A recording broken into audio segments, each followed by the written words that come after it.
Bienvenue sur Expertise AI, la chaîne qui décrypte l'intelligence artificielle avec clarté, pertinence et esprit critique. Dans cet épisode captivant, nous plongeons au cœur de la grande course mondiale à l'intelligence artificielle en 2025. Un affrontement technologique entre géants comme Meta, OpenAI, YouTube et les initiatives massives de la Chine qui transforment déjà notre quotidien, parfois sans que nous en ayons pleinement conscience.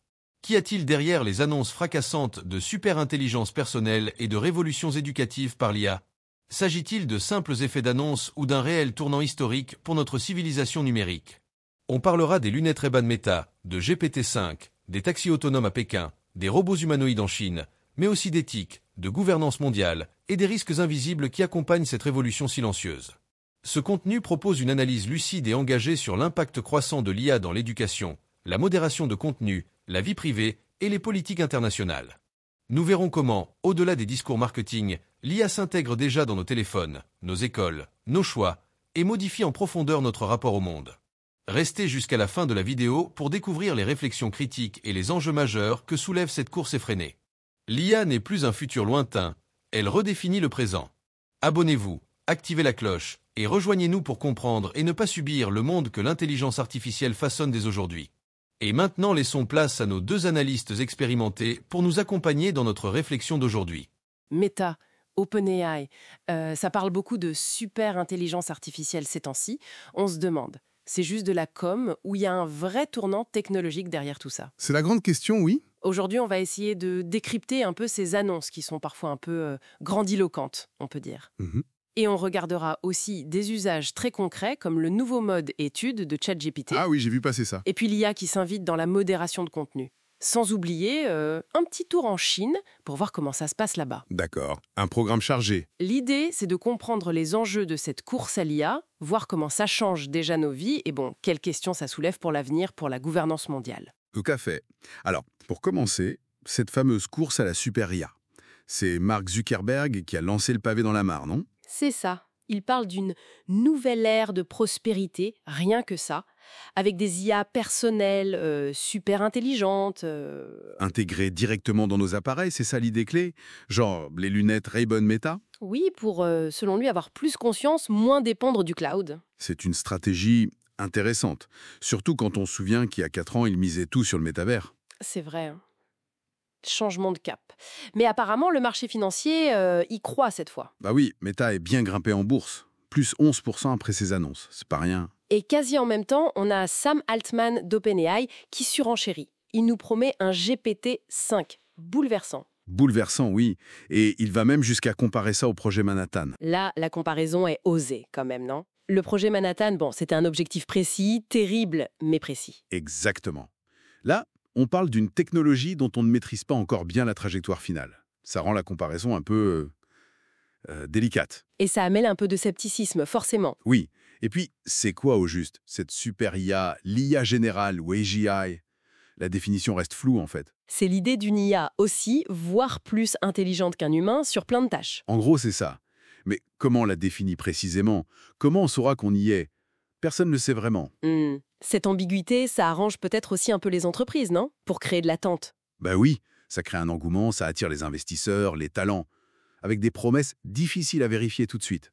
Malin. Bon, alors, si on laisse de côté ces visions un peu futuristes, l'IA, elle est déjà là dans notre quotidien. Par exemple, à l'école, avec ce nouveau mode étude de ChatGPT. Oui, alors ça, l'idée affichée, c'est de guider l'élève.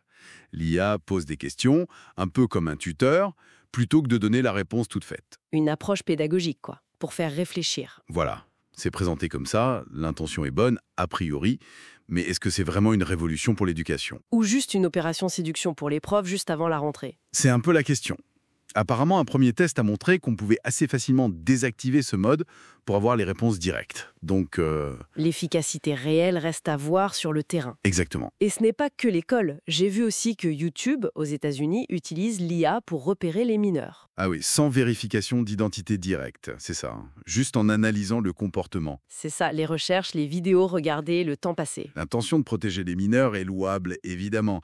Mais la méthode, Elle pose question, oui. Si on se base que sur le comportement. bah oui, quid d'un adulte qui adore les dessins animés ou les jeux vidéo pour enfants?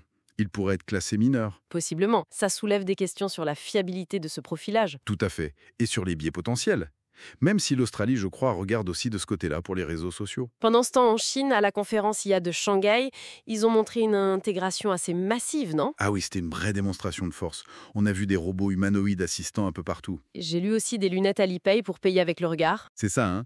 Et puis, les taxis Apollo Go de Baidu, 100% autonomes, qui circulent déjà pour de vrai à Pékin. Carrément, c'est impressionnant comme déploiement concret. Indéniablement, ça montre une adoption très rapide dans la vie de tous les jours.